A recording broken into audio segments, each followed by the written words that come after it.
Hello and welcome back to the Elite Football Show. My name is Hader and I'm your host as usual today. I'm delighted to be joined by Jeremy Smith, French football expert and journalist, to talk to me about Edinson Cavani, Manchester United's new number 7. Jeremy, welcome back. New branding now. What do you think of the new intro video? Are you a fan of it? I do like it. I especially like that you don't finish with Liverpool lifting the trophy. Oh, honestly, my brother's an Arsenal fan. He's asked me to ask you about Saliba, so we'll talk about him at the end. But he's an Arsenal fan, and when he showed me, I said, "Why is that at the end?" That's a difficult thing to look at, but we have to do it, mate. So hopefully we won't be adding Liverpool again when we redo the video for next season. But yeah, great to have you back on, Jeremy. And I wanted to talk to you, and the United fans want to know a bit more about Cavani. Look, for a lot of people, they think it's a panic buy, and I can see that because he was out of contract obviously since the beginning of the summer, and it's a deal United could have wrapped up, couldn't they, fairly early? I mean, from people that you've spoken to, was this one of those situations where United just went in and bought him because they panicked, or have they been speaking to him for a while before he came in? They're one of the clubs that have been sort of rumoured to be interested in him for a while, but at the same time, it does feel a little bit panicked, a little bit last minute. He'd sort of gone off the radar for a lot of the summer. He could have played in the sort of Champions League Final 8 tournament with PSG, but decided not to when he knew that his contract was up. And then he basically vanished until literally this week, when he finally sent a sort of goodbye message to the PSG fans. It came out that he had COVID-19 as well. I'm not sure at what point. Maybe that was a factor in him not going to the final 8. I don't know. But the fact that everyone has known for quite a long time, effectively it's been known since January, really, that he was going to be available. It does seem strange that the deal was only done literally in the last couple of days of the window. Yeah, it's one for me which, honestly, it smacks of no Jadon Sancho. What do we do? Right, bring in Cavani. I'm actually very excited about this transfer, and I'll tell you why. Because when you look at Manchester United's front line, it's very young, it's very inexperienced. Talk to me a bit more about Cavani's time at PSG, because when you actually look at the numbers, I mean, he's a top scorer as well. The numbers are phenomenal, really, up until the final season where he was quite injury hit. I believe he scored 7 goals in the past season. But was he a massive success at PSG? And was he someone who is as respected as, let's say, maybe Zlatan when he was there? I think it depends how you look at it. I mean, he's now PSG's all-time top scorer. So in that sense, absolutely, he's a success. He's a massive hero to the fans. Like, I'd say, probably more than any other player in this era. He's a fan's favourite. So in that sense, yes, as well. But I think when you're sort of writing a list of the greatest players in PSG's history, and actually there was a recent poll. I think they asked fans, former players, and journalists, and I don't think Cavani made the top 5. So I suppose it just depends how you're judging it. Yeah, certainly, I don't think he leaves with the same kind of respect and the same kind of mark left that Zlatan did. But in terms of love and pure figures, then you'd have to say yes. Yeah, it's a very interesting one, because I think what I want to ask first, going to sort of strengths and weaknesses, is that did PSG want to keep him, or was it a mutual decision where he'd been injured and it was just time to move him on? I think it was time to move him on. I'm not necessarily sure that they have replaced him or anything, but he's close to 34 now. Like you said, he spent most of last year injured, and I think rightly or wrongly, and everyone at the club would deny it, and he this week sort of tried to deny it as well. But I think there was an element of his sort of personality jarring a little bit with the rest of the changing room, which frankly, I mean, to me is kind of to his credit. I think he's the one that comes off better, but the rest of a lot of the changing room, firstly, there was a big sort of Brazilian clique. And apparently in the last sort of year to 18 months, it was better for him because there was slightly more, it became a little bit more of a sort of Spanish influenced changing room, which was maybe good, but it was very Brazilian. It was very, especially with Neymar and Dani Alves when he was there, very sort of bling bling, party kind of thing. And Cavani's not like that at all, which I think is one of the reasons that a lot of the fans took him to their hearts, but also possibly the reason why I think there was a sense, and probably even a sense from him, that he was sometimes underappreciated. I think, if a club is aspiring to the Champions League, even though I think there's still lots wrong with their playing squad, I suppose it makes sense that they're sort of thinking, do we really need a 34-year-old injury-prone striker when it's important to have someone in that position who's, a lot more reliable, physically, not as a goal scorer necessarily. You touch upon that divide in that PSG dressing room, and would you say that actually his mentality, like you said, the fans preferred his mentality is very much about football? He's a professional. He wants to win, and perhaps I'm not saying Neymar doesn't want to win, but I wouldn't say that Neymar's someone that I look at and think, right, that's a model sort of personality or model sort of professional. Would you say that perhaps because Cavani wasn't, as you say, as blingy, essentially he got pushed out of the dressing room? Yeah, I'm not sure about pushed out of the dressing room. It just felt that because, maybe I'm sort of romanticizing him a little bit too much, but because he seemed like the good bloke in the changing room, he always seemed to be the one that had to kind of, make way, or, like the whole time that Zlatan was there, said at the start that he's maybe not as loved, but he's still the all-time top scorer. The whole time Zlatan was there, even though Cavani is a central centre forward, he was sort of pushed to a wing because obviously Zlatan gets priority, and where he wants to play, he plays, kind of thing. Sure. And there was that very famous incident where Cavani was nominally the penalty taker. And PSG got a penalty, I think, against Lyon. There was this public fight between Cavani and Neymar over who would take it, and Dani Alves came and literally ripped the ball out of Cavani's arms to give it to Neymar, which said a lot as well. I think that there's just a lot of that, and like you said, sort of even in terms of off the pitch stuff, it's not necessarily that he was all about the football. It was just that when he wasn't about the football, he was about looking after his horses or going back home to sort of till the fields. I'm sure a lot of it is PR, and he made sure that the right photos accidentally made it him riding his horse, and that kind of thing as well.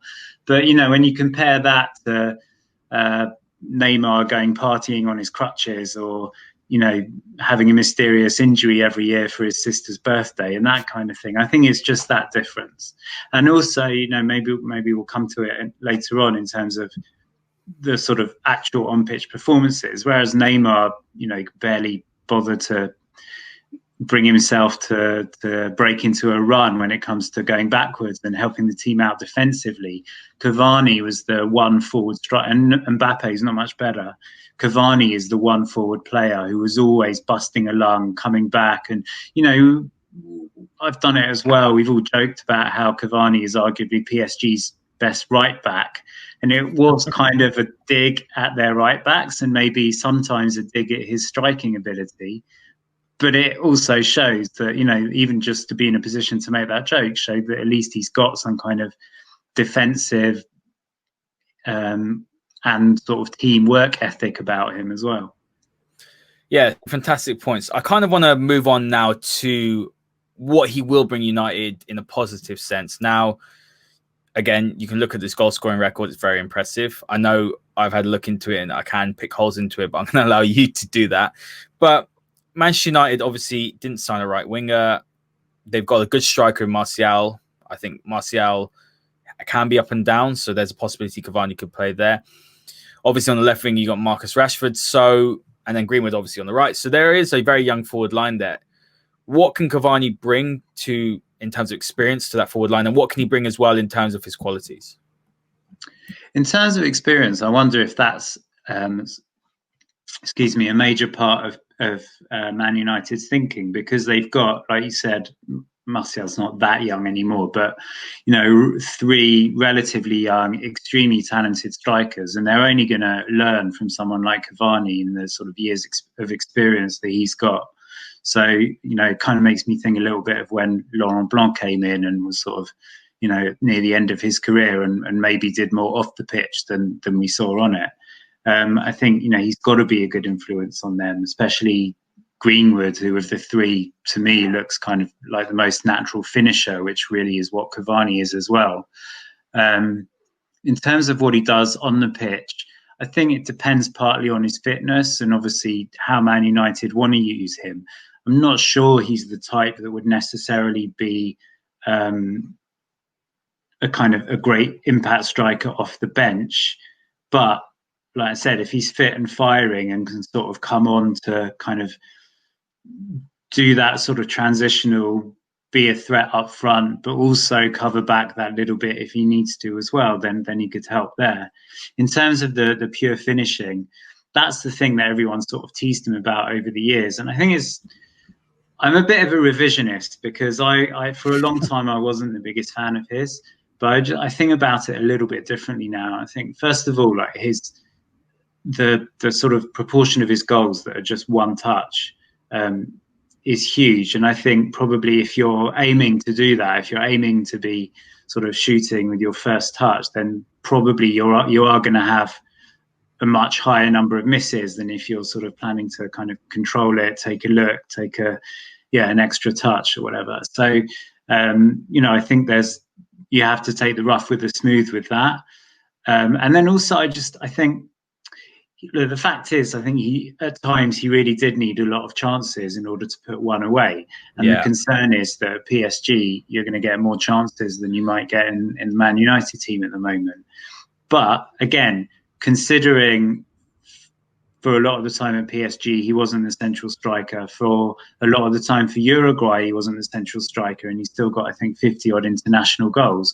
That's still a prolific rate at the very highest level.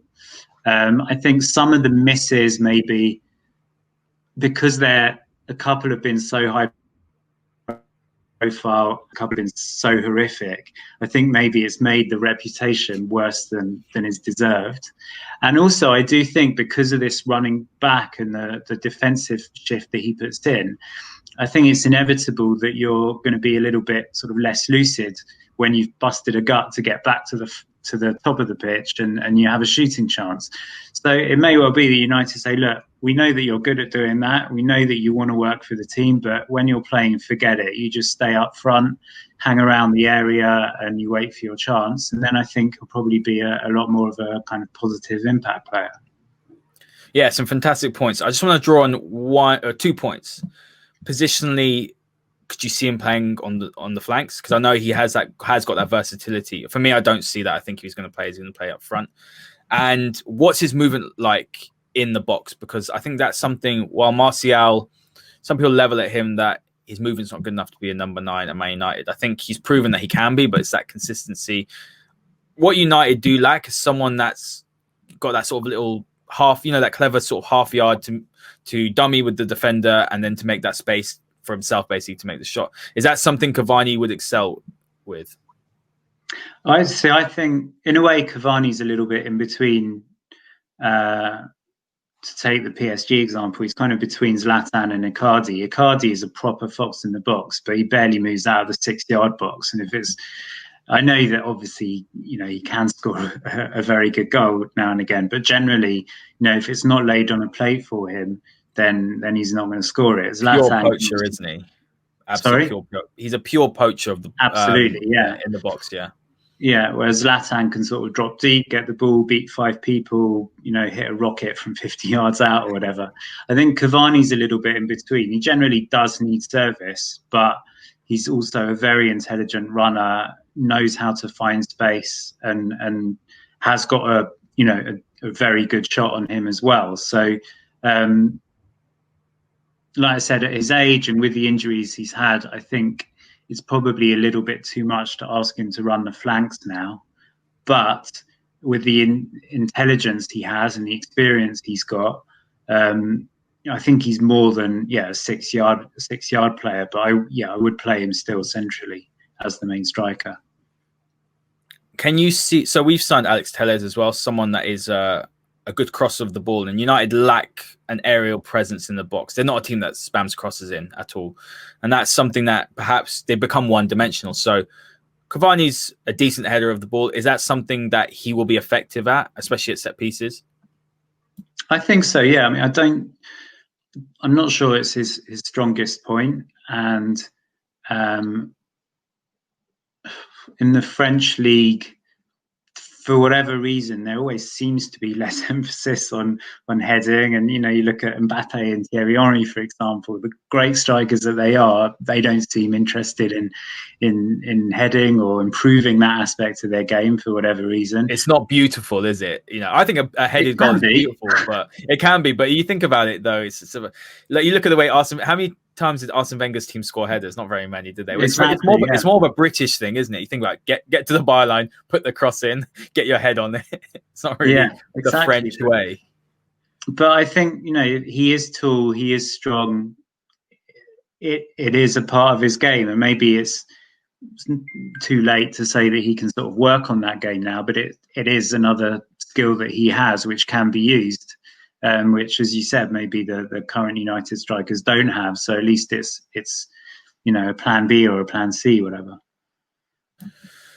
Let's move on to two final points on Cavani before we move on to Saliba quickly. But leadership-wise, United, you watch a bit of Premier League football. There are shambles at the back. Maguire's leadership's come into question. I don't think there's many leaders in that squad, maybe barring Bruno Fernandes. But could you see a possibility where he could, on some weeks, get the captain's armband? Is he someone that would be able to lead, someone that would be able to lead it by example, demanding the highest levels? Because there's something United lack in the squad for sure. I think when you say leading by example, I think that's probably the thing. He's not. I don't think he's not a huge extrovert, so he's not going to be a leader like a Zlatan, who's kind of bawling out the rest of the team or telling them what to do. But I think in terms of sort of quiet leadership, as in, look, I've been here, I've done it all before. I'm a good guy. I'm the kind of person that you want to follow. In that sense, definitely, yeah. I think, if people follow his attitude, even if they're not necessarily sort of listening to what he says, then I think he's got sort of captain material. I suppose it depends what kind of captain you want. Yeah, that's a very good point. There's many different types of captains. Not all, the captain doesn't have to be the one that shouts all the time, actually. But in terms of the number 7 shirt, has he got the personality? I mean, look, the biggest negative for me is the fact he's been injured for so long. I know that's what we'll sort of go into. We don't know, do we? If he can return to the form before, then it's a great signing. But the chances are a very high chance he won't. But in terms of does he have the mentality, perhaps the personality, to be okay with that number 7 shirt? Because it's a very prestigious shirt for Man United, and a lot of fans are upset about it. I'm not. Look, it's a commercial decision completely. They want to go and sell some more shirts in Uruguay, and they're going to sell some more. Obviously, signing the younger lad Palestri as well, so you've got now the Uruguay market sort of tapped up. But is he someone that's going to be fazed by that shirt, which so many players have failed in since Ronaldo, really, haven't they? I doubt that he cares, to be honest. He probably didn't even know it was a thing. I'm sure it's been brought up to him by now, but he's not.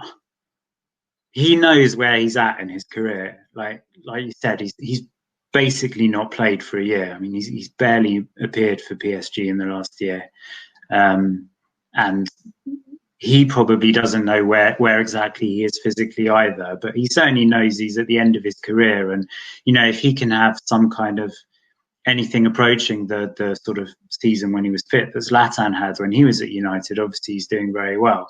But, he's not there to kind of take over from Best or Ronaldo or whatever, because he's nowhere near at the same kind of stage of his career and not at all the same kind of player. So, I don't think he's going to be bothered about having that number, and I think it's probably just more something for certain sets of fans to get upset over than anything else. Yeah, I completely agree with that final point. it's going to be difficult to make a prediction because, you know, if this does get wrong, some people might dig it up. But okay, so I'm going to ask you, is he going to be more Zlatan or is he going to be more Falcao when he came to United? And how many goals do you think he's going to get? And are you excited to see him in the Premier League? Because I think it's going to be an interesting proposition, even for rival fans. I am, because I think he's got all his strengths and his sort of physical capabilities. I think he could have been a really good Premier League striker, and it's a pity he didn't try it earlier. So I'm still interested to see how he goes, but I think so much depends on his fitness. Not just like whether he stays fit, but how badly he's been affected by the injuries he's had. If he sort of approaches full fitness, then also, again, it depends how much he's used and what way he's used. Is it going to be as a super sub or starting matches? But I mean, I don't know. I feel bad saying it, but I feel like maybe double figures is possibly a bit too much to ask. But if he can sort of get, I don't know, something like 8 league goals, I think that's considering how good your 3 other strikers are, as well as maybe Pogba and Fernandes scoring 1 or 2 penalties a match. True. We need that right now, Jeremy. I'm telling you, we're so bad right now. I will take all that. I'll take all the bantering from fans because we need the penalties right now. I'm still bitter about the result 2 weeks ago. So. You should have won. To be honest, what happened at Spurs, guys? By the way, Jeremy's a Brighton fan. If you didn't know, that's why. Look, what happened at Spurs could have happened at Brighton. I mean, we're all over the shop, and I think the thing is at the moment. I mean, you're looking from the outside. United, it can spiral very quickly, and I just feel like there's a lot of pressure on Cavani to come in and be this savior, and I don't think he's going to be. I mean, maybe you can elaborate on that, but at this stage in his career, he's not going to be someone that's going to do what Jadon Sancho would have done. No, I don't think so. I think he's a very nice squad player to have. Obviously, I'm sure the wages are ridiculous, but he's a free transfer. So in that sense, it's a bit of a free hit. But yeah, it's not right to sort of put it all on him and think he's going to kind of make or break your season. Like I said, if he can get something like 8 goals and, a few of them might nick a few points here and there, then that's great. But if you're looking to him to sort of propel you back to sort of Champions League places or sort of be the difference between being a title contender or not, then you shouldn't be looking to a 34-year-old who's just coming back from a bad injury to do that. Yeah, I agree with that. Yeah, completely. I mean, let's move on. Final question. My brother wanted me to ask you this because he's an Arsenal fan, so I'm going to slip this into the Cavani special. But Jeremy, William Saliba's obviously come back. It's really sad that I believe his mother passed away. He's asking what's going on with him. Is he going to be loaned out? Because obviously the championship window's open for, I believe, another week, isn't it? Brentford, I believe, were linked with him. Or is he going to be staying sort of maybe in the under-23s, some first-team appearances? Because it looks like the defence with Gabriel coming in's tightened up a little bit, hasn't it? Yeah, I mean, your brother will probably know better than me what's going on inside Arsenal. I mean, Gabriel's done a great job already. And, I've heard lots of Arsenal fans say we wanted to sell some of our centre-backs who weren't able to, so we might as well get something out of them while we're still paying them, which kind of makes sense. And I think with Saliba, he is still extremely young, so there's loads of time. Last year didn't go as it was meant to. He was obviously meant to play a full season at Saint-Etienne and come to Arsenal with that another sort of 40 odd games under his belt, and he didn't because he was injured for a lot of the season. So I think a mixture of him probably still being a little bit more raw than they're maybe comfortable with, and then obviously stuff going on off the pitch as well means that whatever reason Arteta thinks he's not yet ready. I saw today that he's not in the Europa League squad. I've seen that he's been linked with Norwich as well, and I think I'd rather he was playing for a sort of a first team, either it would have been nice for him to go back to Saint Etienne, and they certainly think that Arsenal scuppered the chances of that happening. But it would be nice to see him play for a first team, either in the Premier League or the Championship on loan for a season, and get back to his best. I think I'd rather that than under 23s, but I think the main thing for him is just get a full season under his belt, no injuries, get over all the stuff that's really difficult that's going on off the pitch, and then hopefully next year he'll be that year older. Gabriel will be he started well anyway, but he'll be sort of settled after a year here, and maybe he'll be ready to sort of unleash the two of them together. But I've still got huge hope that he's going to make it at Arsenal, and I still think he's such a quality centre back. It's funny the way it's sort of all flipped round, that everything was Saliba, and Wesley Fofana was sort of left a little bit in the shadow, and suddenly he's the 40 million man, and Saliba is the one that suddenly isn't even getting in his club's first team. So I feel sorry for him for stuff that's going on and off the pitch, and I really hope it works out. He seems a very good guy, and I think he deserves a bit of a break. Yeah, I completely agree with that, and I think it doesn't help, does it, when Arsenal fans had pinned their hopes on him. And I think Gabriel coming in, he's now the one who's taken that sort of piece. But no, I agree with that completely. Jeremy, thank you very much, mate, for coming on. Where can the listeners find all your great work? So probably the easiest way to find it all is on Twitter at JeremySmith98. But I'll be podcasting all over the place, but mainly at Get French Football News and French Football Weekly. Absolutely brilliant. Make sure you guys check that out. Please hit the like button, hit the subscribe button. We've got some more great content coming up this week, and we will see